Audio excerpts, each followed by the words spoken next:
Please pray with me. Gracious and loving God, help us this day to understand your dream for the world, to be transformed in Jesus' love, and to use our gifts to make a difference for others. Amen. Okay, how many times have you heard this at the playground or the store? Say you're sorry. Go on, say you're sorry. Now you say, I forgive you. Now shake hands. Go on. So often, this is our go-to solution for settling a dispute. Certainly, it's what we adults do with our children in order to gain some peace and quiet, to keep our house tidy, to get some work done. In our parent or teacher's desire to dry the tears, to get the quiet, to get the work done, we find ourselves motivated more by wanting to end the conflict and make it safe again than to actually repair a relationship, teach regret, teach forgiveness. And if the child is smart, she'll follow the system set up. Say sorry and go to bed without screen time or do the timeout. And the wronged child is to accept the words and the punishment of the other, say, I forgive you, and move on, return to playing with their wrongdoer. And this efficient system gets embedded in us, and we find ourselves following it as adults. I remember a priest who I had gone to for some spiritual direction about some abuse that I was remembering in my family I was getting in touch with, and I just wanted to say it out loud. And very quickly, without taking a breath, he responded, let me know when you're wanting to do the rite of reconciliation. I can help you with that. Whoa, wait, forgiveness. I was just only in that moment wanting to just say it out loud and name it and remember it and get in touch with the source of the pain. It felt like a big leap, a short circuit. We're skipping some steps here. Now I had to forgive. How? And then I felt like a bad person because I wasn't ready to forgive. I had only wanted to name, to tell the truth about what had been broken. I left that meeting not helped and feeling even more burdened that something was wrong with me that I didn't want to forgive. I think Peter was saying out loud what we all wonder, in knowing how incredibly difficult it is to forgive, when he asked Jesus, how many times? And he probably thought 7 was a big number. Jesus counters Peter with the point that he is to forgive always. But wait, that doesn't seem fair and balanced. Doesn't that make us doormats?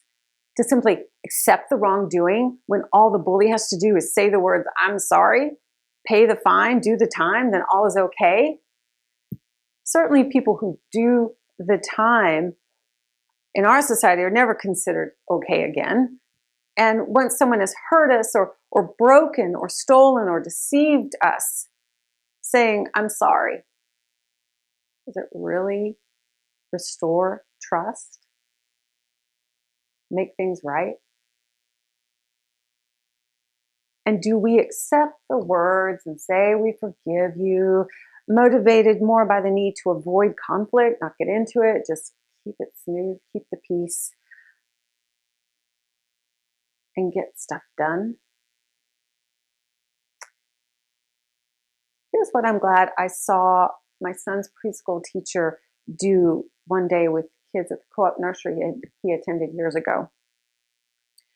A child does something that makes another child sad or angry or cry or fall, etc. And the teacher is right there and becomes really still and physically places herself between them. She knelt down so she was eye level between the two children and points out to the child who's the cause of the other's hurt to take a look at the face of the other child. And she says,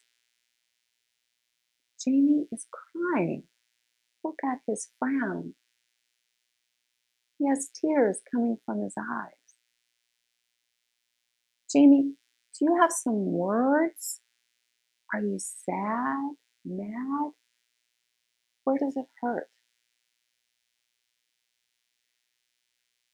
Time is taken to teach the transgressor to understand, to see, to really see the result of her action, to learn empathy. And from that heart place, then to say, I'm sorry. Because she connects with the pain of the other, understands she has broken something. And the child who's hurt is allowed to be seen and understood.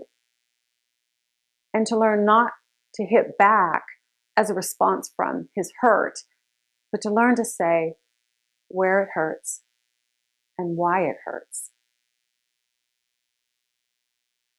Forgiveness is not a math problem. And it's not a transaction. No, the forgiveness Jesus taught and lived and died for looks like this. Forgiveness begins when we really see where it hurts and why it hurts. And forgiveness begins when the transgressor starts to understand and to really see the result of their action. James Baldwin said, not everything that is faced can be changed, but nothing can be changed until it is faced. We are empowered, compelled to enter this labyrinth toward forgiveness out of compassion, which means to suffer with the discomfort, to suffer with our fear that a relationship may not be repairable. And if we give ourselves the time to step into it, we gain deeper insight and know where it hurts more accurately. In today's reading from Exodus, the Hebrew people had put themselves in a bad spot. They had camped out on the shores of the Red Sea. So now they were between the approaching army of the Pharaoh and the water. And all they had to go on was the words God had said to Moses earlier in that chapter. He said, do not be afraid. Stand firm, and you will see the deliverance the Lord will bring you today. The Egyptians you see today, you will never see again. The Lord will fight for you. You need only to be still. The Lord will fight for us. We only need to stop and be still and let God walk us into the path of forgiveness. We enter this labyrinth of confession and forgiveness because we believe, we know that God will fight for us. And God is the creator. God is compassion and mercy. God makes hearts soft, opens eyes to face what needs to change. Trusting in this God is our truth, so we can tell it. We can hear it. Sometimes you think you'll never get there. Sometimes the path is as if you're starting all over again. Way out here, you think. And it takes forever, and you feel like you're starting over and over, and at times you feel foolish and bored and lost and confused. And then it's so quick, and you're there. This is the way forward. It's new creation. Asking forgiveness and forgiving is the way forward. But it takes trust in the process. In the God who will fight for us and created us to be whole by being in true relationship with each other as one people. Forgiveness is participating in God's system of redemptive, restorative love. Pharaoh could not do this seeking and giving of forgiveness. His heart was hard. He was all about transaction. I'll say the right thing to get them to get back to work. Say the right thing to return to the way it was. He built over labyrinths of human relationship and created a whole system of people to keep him in his power and wealth. It was all about him. So people died. Land was scorched. He was relentless.